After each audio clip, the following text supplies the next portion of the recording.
Graça e paz, amado e amada de Deus, estamos aqui para mais um encontro com a Palavra de Deus em família.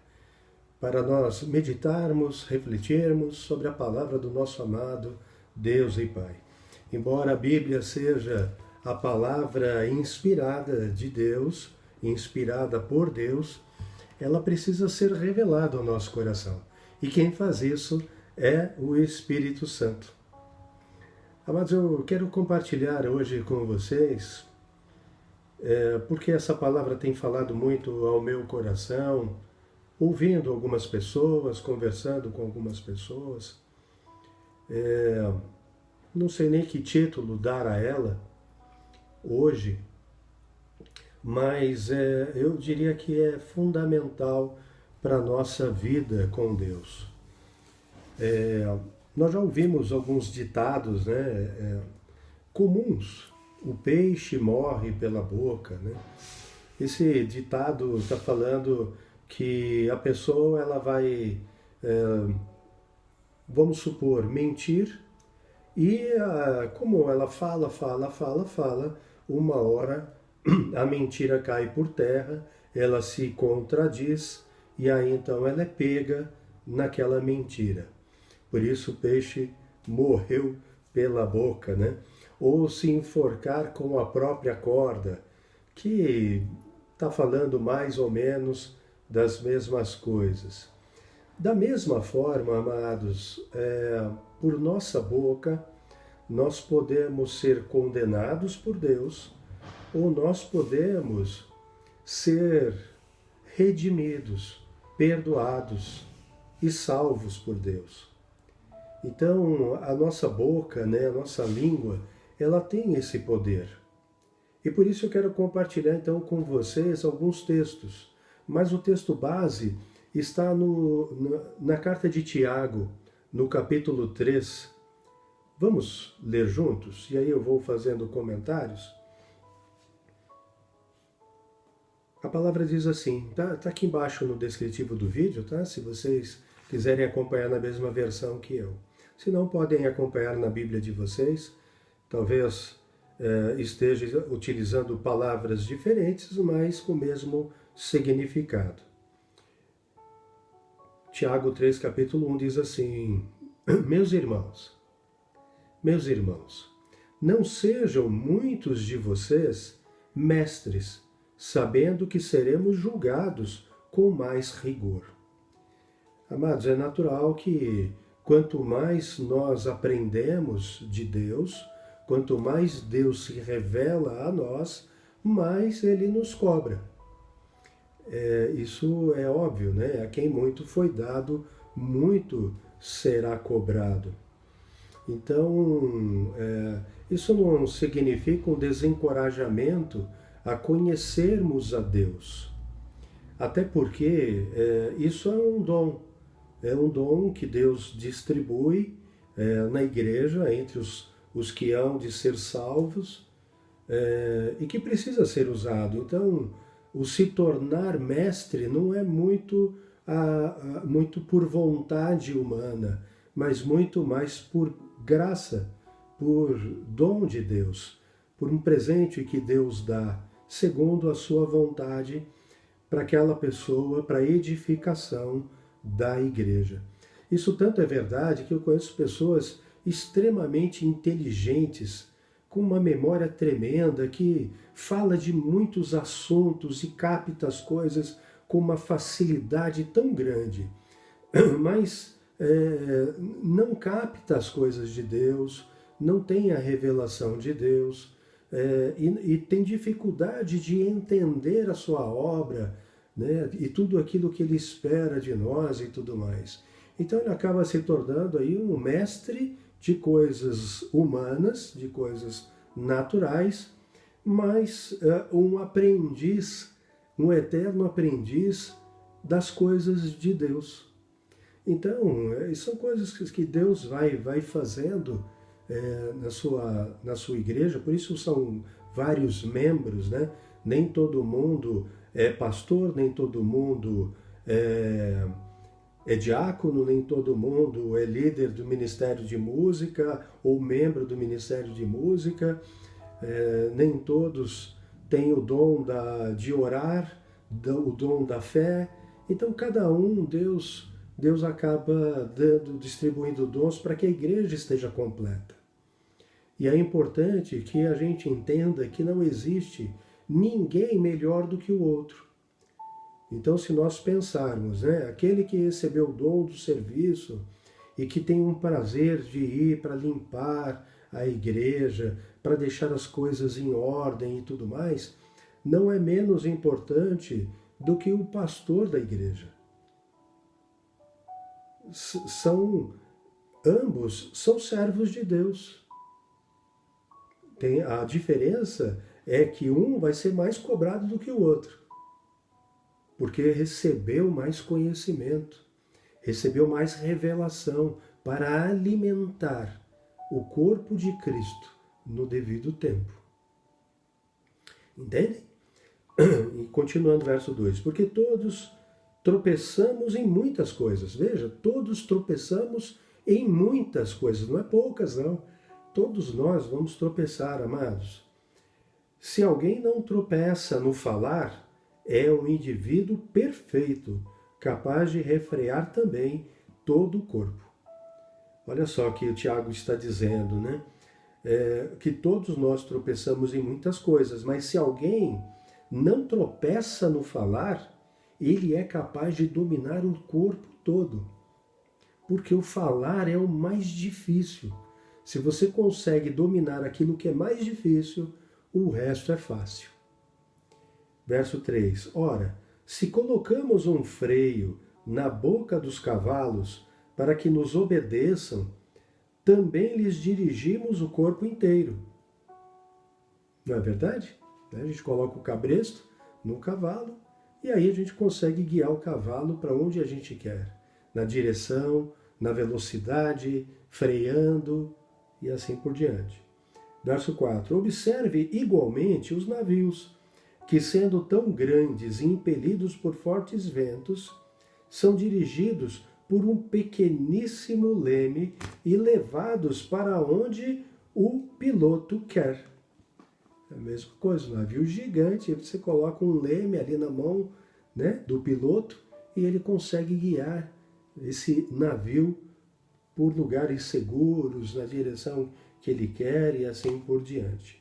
Então o Tiago está fazendo aqui dois comparativos, Um que é o freio, na boca dos cavalos, e o outro é o leme na mão do timoneiro, do piloto do navio.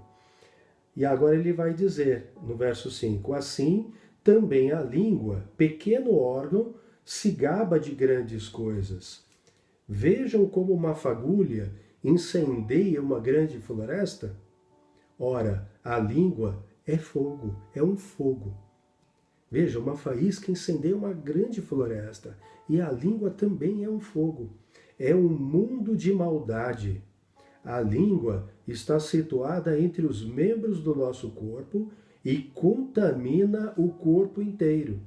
E não só põe em chamas toda a carreira da existência humana, como também ela mesma é posta em chamas pelo inferno.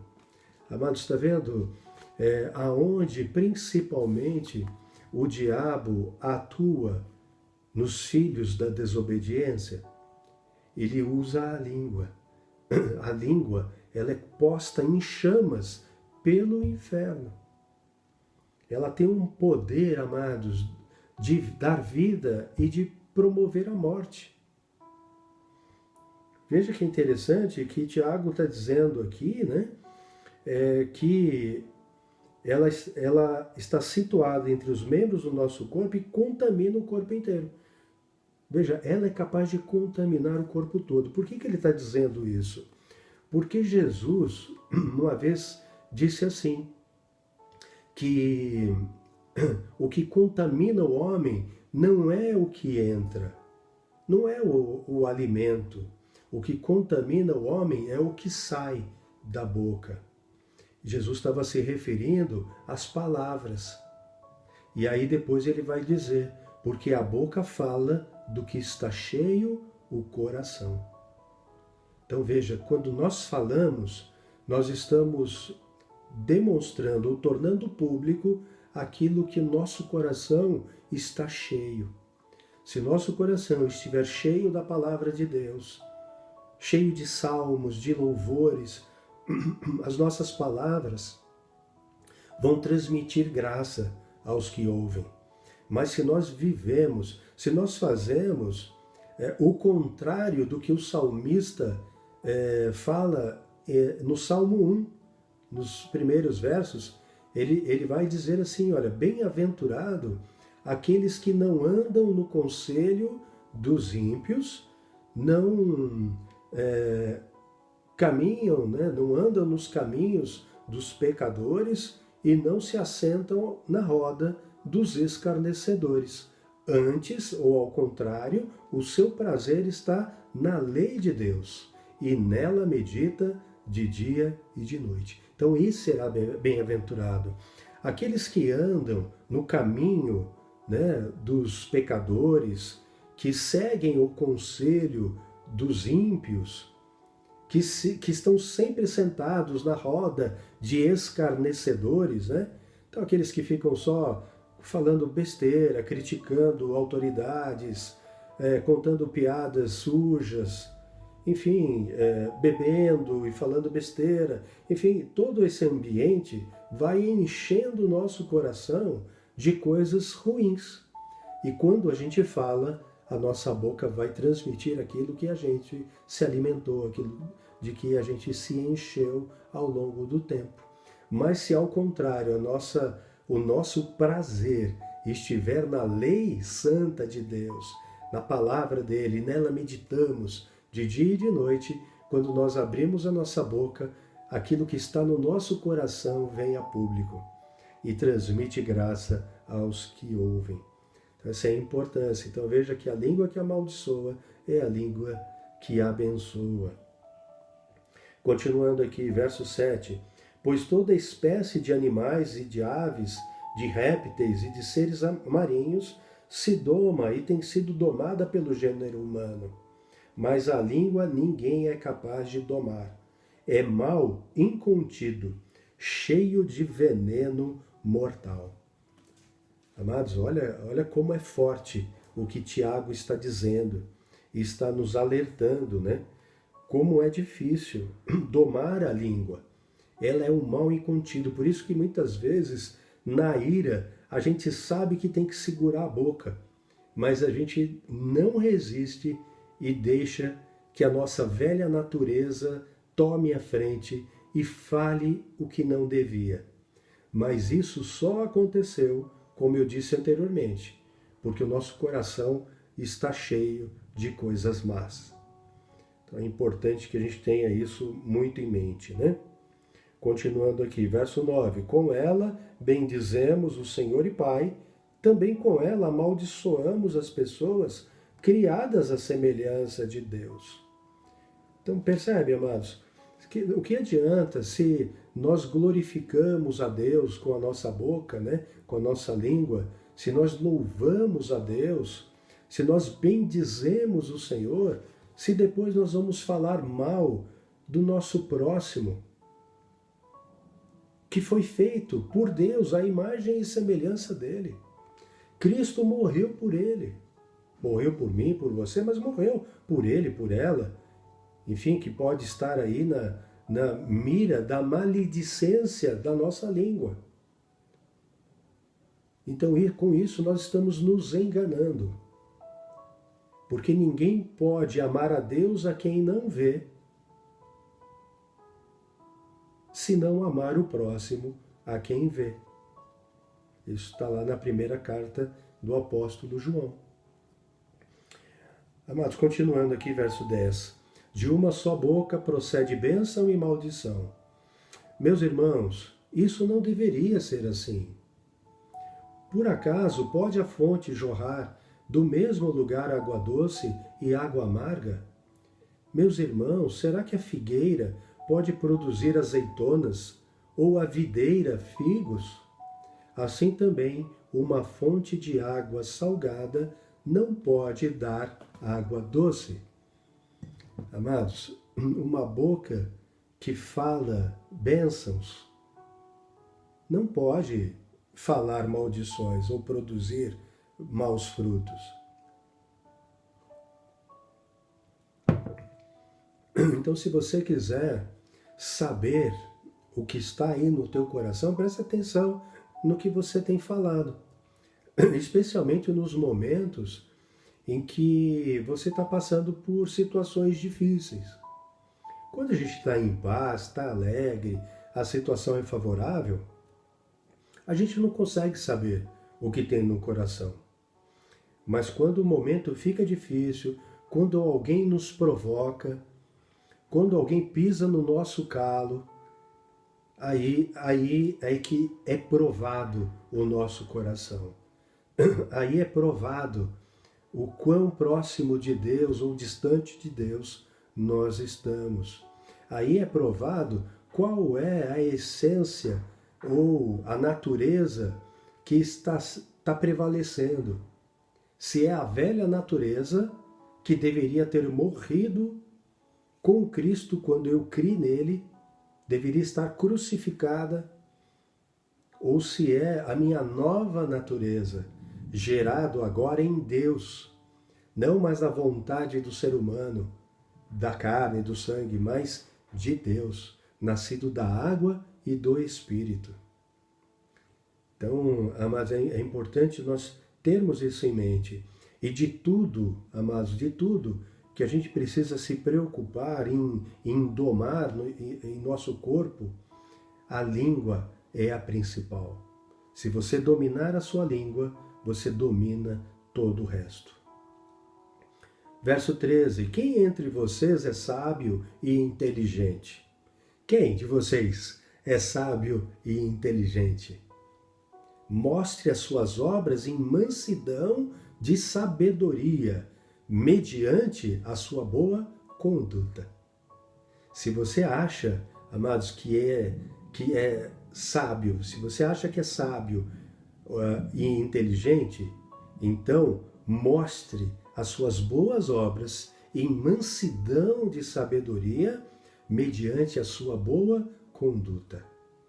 Guarda a tua língua, não fale mal das pessoas. E se você tem algo contra alguém, vá conversar com essa pessoa. Abra o seu coração com ela. Pode ser que você esteja enganado sobre aquilo que está pensando. Pode ser que não. Pelo menos você pode conversar, expor o que está sentindo. A pessoa pode ter a oportunidade de reconhecer o erro e de te pedir perdão. E você perdoa, porque Cristo também te perdoou. Porque se você não perdoar o seu próximo, Deus também não te perdoará. Isso é o que a palavra diz com muita consistência. Então, amado, faça o que é certo. Sabe, não se engane. Ah, não, mas eu vou falar para fulano porque eu confio nele. Vou falar para fulana porque eu confio nela. Ah, eu vou falar porque eu vou pedir oração por ela. Amados, não vem com essa história. Não vem com essa história. Não, eu falei porque eu estou pedindo oração. Por isso que eu estou contando o mal que ela fez. Traiu o marido, mas eu vou falar só para a gente orar por ela. Nada disso. Você vai e converse com ela. E se você tiver que falar com alguém, fale com Deus. Deus vai ouvir a tua oração. Mas não leve para outras pessoas o mal que alguém eventualmente fez, ou você acha que fez, né? Não é assim que Deus quer que a gente haja. Jesus vai falar lá em Mateus, no capítulo 5, né, no Sermão do Monte,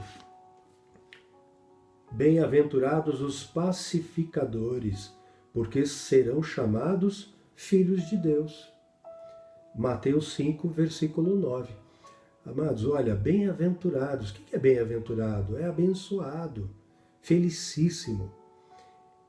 São quem? Os pacificadores. Não é os fofoqueiros. Bem-aventurados os fofoqueiros, porque serão chamados filhos de Deus. Não, né, amados? Bem-aventurados aqueles que concordam com a maledicência do outro,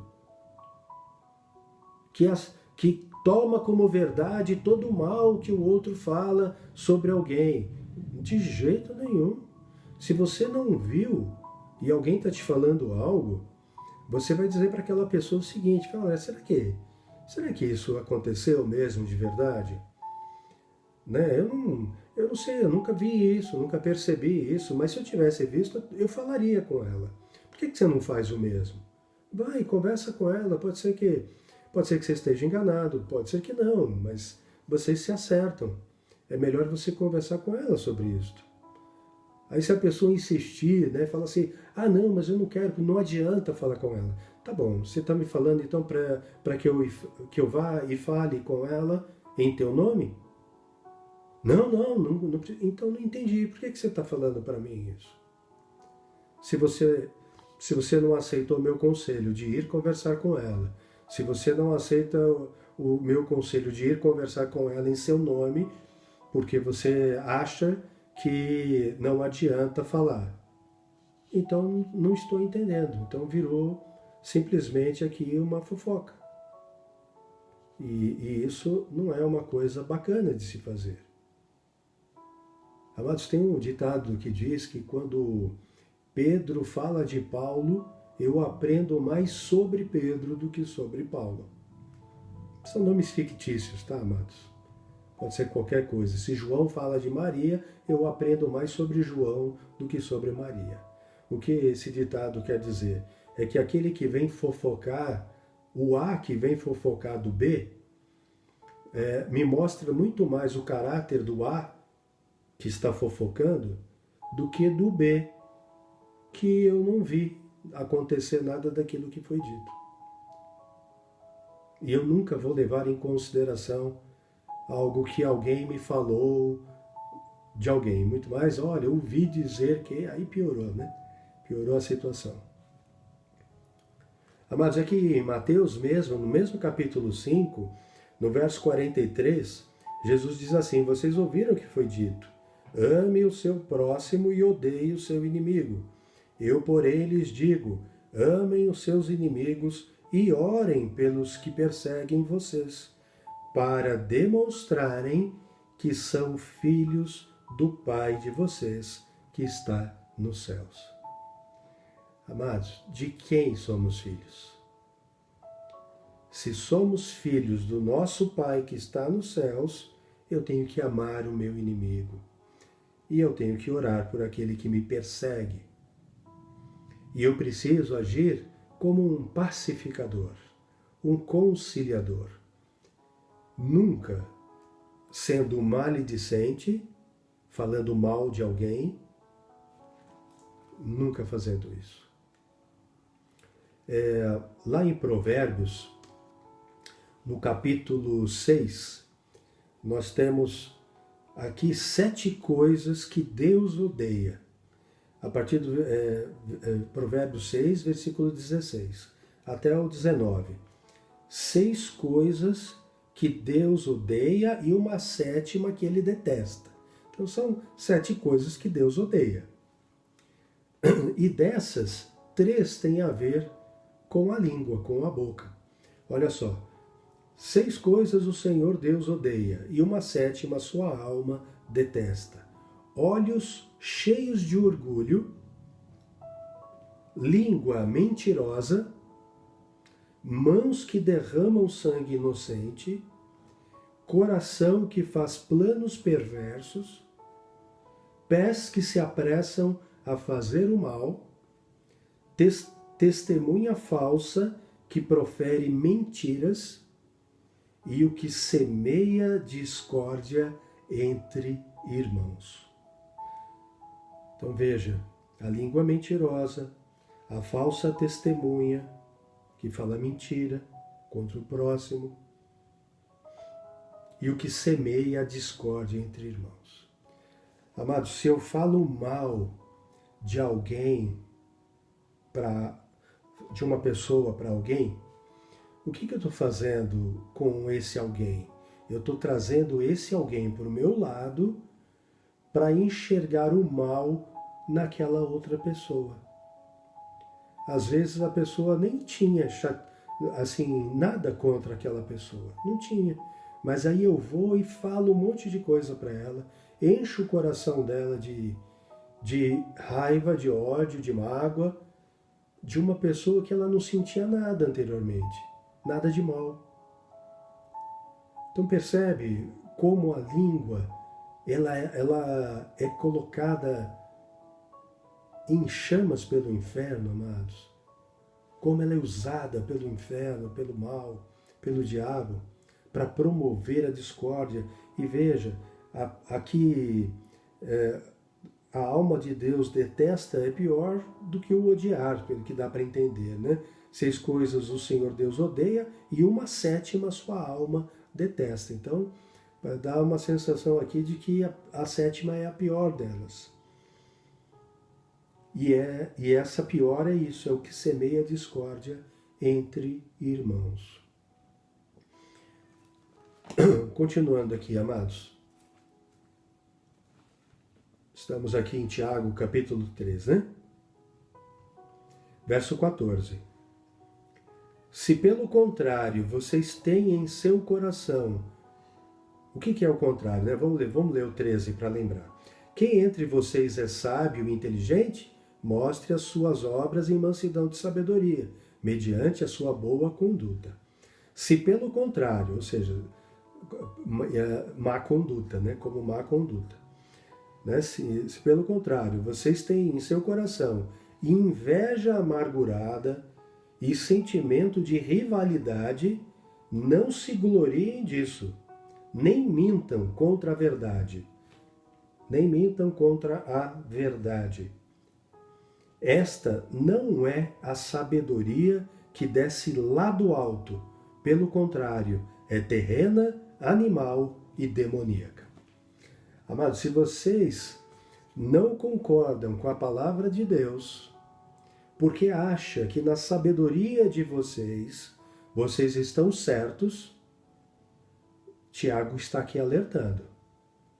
Se vocês têm em seu coração inveja amargurada e sentimento de rivalidade, ou seja, eu não gosto de fulano.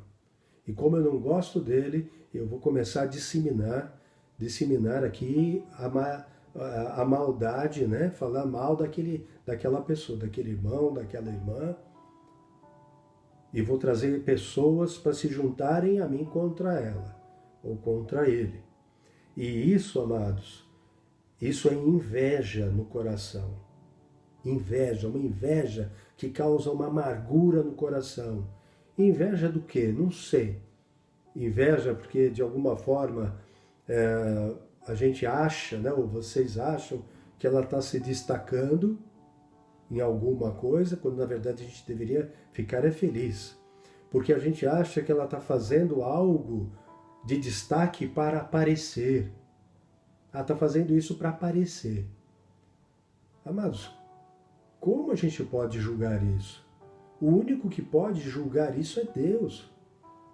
Por quê? Porque é intenção, é motivação do coração. E motivação e intenção são coisas que nós não enxergamos. Então, deem glória a Deus por ela estar trabalhando, por ela estar fazendo mais. Por quê? Porque nós precisamos de trabalhadores. Deus precisa de trabalhadores para a sua seara, para a sua colheita. E conta com gente assim, com espírito voluntário, com coração generoso. Então, se você está julgando mal a atitude do irmão e da irmã, isso é inveja amargurada do teu coração. E sentimento de rivalidade. Aí, amados, olha só, né, como entra o orgulho, né? A gente acha que tem que ser melhor do que o outro, né? Ou no nosso coração, às vezes a gente nem fala, né?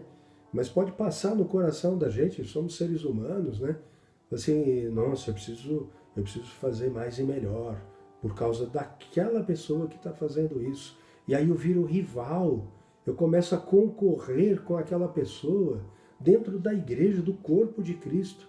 Imagina o coração concorrendo com inveja dos pulmões, e os pulmões com inveja dos rins, os rins com inveja do cérebro.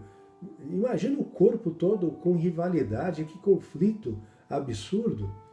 Na verdade, cada órgão trabalha de uma forma harmoniosa, até pelo menos deve ser assim, né? De forma harmoniosa, cada um contribuindo para o bem de todos. Então não pode haver, amados, entre nós um coração com inveja amargurada e sentimento de rivalidade. Continuando, não se gloriem disso, nem mintam contra a verdade. Esta não é a sabedoria que desce lá do alto. Então veja, é a rivalidade e a inveja que brota do orgulho, não é a sabedoria que vem do alto. Da onde é então, né? Pelo contrário, é terrena, animal e demoníaca.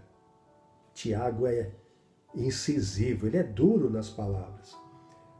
Pois onde há inveja e rivalidade, aí há confusão e toda espécie de coisas ruins. Mas a sabedoria lá do alto é, primeiramente, pura, depois pacífica, depois gentil, depois amigável, cheia de misericórdia e de bons frutos, imparcial, sem fingimento. Ora, é em paz que se semeia o fruto da justiça para os que promovem a paz. Amados, se nós estamos na igreja, no corpo de Jesus Cristo, para promover frutos de justiça, bons frutos, frutos que Deus preparou, obras que Deus preparou para nós antes da fundação do mundo, para que nós andássemos nelas. Mas nós devemos produzir esses frutos em paz. Em paz. Em paz. Por isso que ele está falando aqui, pacífica, gentil, amigável, cheia de misericórdia, que é compaixão, bons frutos, imparcial e sem fingimento. Amém, amados? Que coisa mais linda, né? A palavra de Deus. Que a gente possa vivê-la. Que a gente possa, então, entender o poder que há na nossa boca, na nossa língua. E nós possamos, então, promover a paz. Por isso, devemos ser pacificadores. Bem-aventurados os pacificadores, porque serão chamados filhos de Deus. Mateus 5, versículo 9. Amém? Vamos orar para finalizar? Senhor Deus, Pai, nós não somos capazes sozinhos, Senhor, de dominar a nossa boca, a nossa língua, mas nós pedimos ao Senhor que nos encha com Teu Santo Espírito. Pai, eu sei que o Senhor já nos deu poder, já colocou este poder à nossa disposição. Porque, Pai, quando aceitamos o Senhor Jesus, isso só poderia ser feito através do Espírito Santo que o Senhor colocou em nós para nos revelar isto, para nos convencer do pecado, da justiça e do juízo.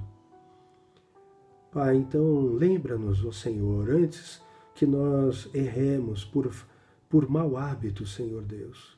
Porque eu tenho certeza que muitos irmãos fazem isso de forma involuntária, porque aprenderam assim, vivem numa cultura desta. Mas, Pai, nós sabemos que essas coisas o Senhor odeia,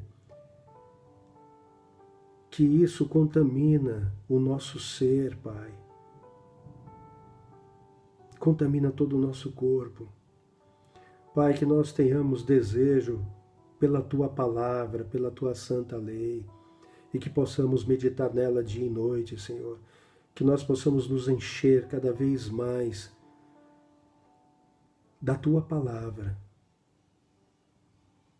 Senhor, o Senhor orou ao Pai lá no Evangelho de João, no capítulo 17, versículo 17. O Senhor dizia, Paizinho, que era, Senhor Jesus, pedia para Deus que nos purificasse na verdade. E a tua palavra é a verdade.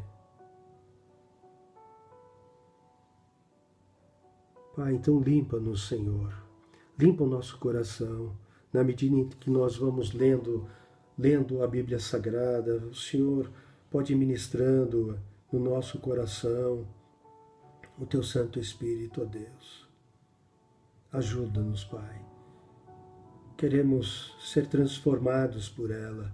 Não queremos tomar a forma do mundo, Senhor, mas ser transformados pela renovação da nossa mente. Porque sabemos que a tua palavra, ela é agradável, boa, perfeita. Obrigado, Senhor, por ela. Obrigado pelo Senhor Jesus, por nossa redenção. Obrigado por tão grande amor, Pai. Só o Senhor poderia ter feito algo assim, entregar seu próprio Filho para morrer por todos nós, pecadores. Obrigado, Senhor. Abençoa cada um dos amados que aqui está, ó Deus. Em nome do Senhor Jesus. Amém. Amados, só para finalizar, enquanto orava, Deus me lembrou algo. Romanos, capítulo 10, versículos 9 e 10. O apóstolo Paulo, ele vai dizer assim, né? Se com a tua boca você confessar que Jesus é Senhor e crer no seu coração que Deus o ressuscitou dentre os mortos, você será salvo.